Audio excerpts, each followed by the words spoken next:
हैं doctor Tabinda Sultana, assistant professor, department of political science, Khwaja Moinuddin Chishti language university Lucknow में आप सभी का स्वागत है।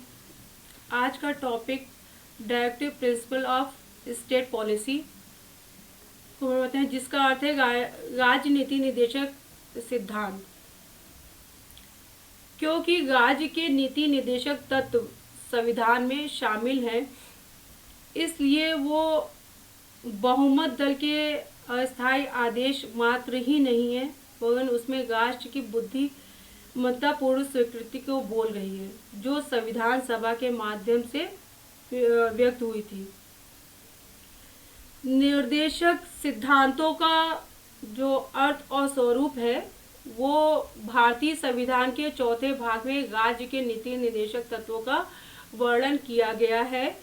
विश्व में केवल आयरलैंड के संविधान में ही इसका वर्णन मिलता है। राज्य के नीति निर्देशक तत्व वे विचार हैं जिन्हें संविधान निर्माताओं ने भविष्य में बनने वाले सरकार के समक्ष एक पथ प्रदर्शक के रूप में रखा है।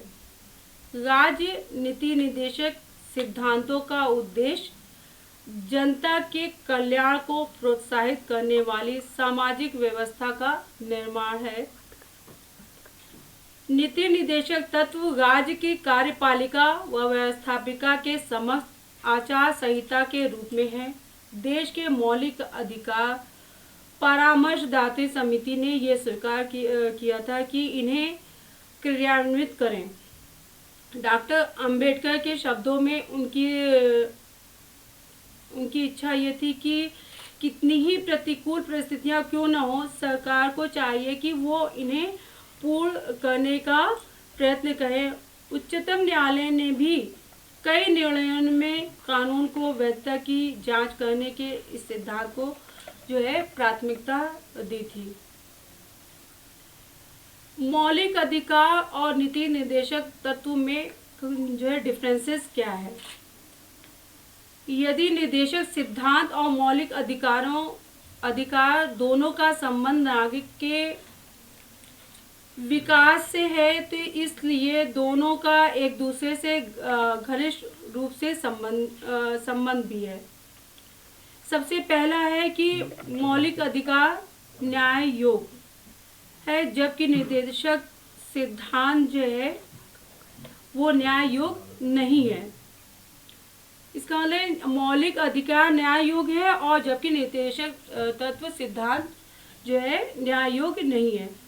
मौलिक अधिकारों को कानूनी मान्यता प्राप्त है, अर्थात यदि किसी व्यक्ति के मौलिक अधिकारों पर आक्षेप होता है तो वो न्यायालयों में न्याय की मार्ग पर कर सकता है, और न्यायालयों का यह कर्तव्य है कि वो उसे न्याय देने के लिए उचित पग उठाए, परंतु निर्देशक सिद्धांतों को लागू करने का अधिकार ये जो है न्यायालय में नहीं है।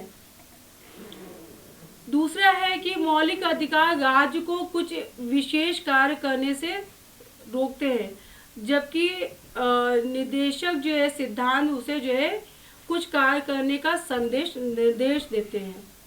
मौलिक अधिकार निषेधात्मक ये है कि शक्तियों पर प्रतिबंध लगाते हैं और उन्हें कुछ विशेष कार्य करने से रोकते हैं।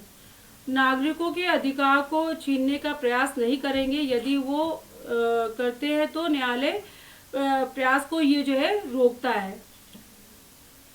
मौलिक अधिकारों के मुकाबले में निर्देशक सिद्धांत का महत्व संवैधानिक दृष्टिकोण से मौलिक अधिकार नीति निर्देशक तत्व से श्रेष्ठ है। विवाद में सर्वोच्च न्यायालय ने कहा कि राज्य के नीति निर्देशक सिद्धांत जिन्हें अनुच्छेद 37 में न्यायालय द्वारा प्रवर्तन योग्य नहीं माना गया है, मौलिक अधिकारों से श्रेष्ठ नहीं है। हमारे विचार में नीति निर्देशक सिद्धांत को मौलिक अधिकारों के रूप में अनुरूप होकर ही चलना होगा। अगली वीडियो में मिलते हैं, तब तक के लिए धन्यवाद।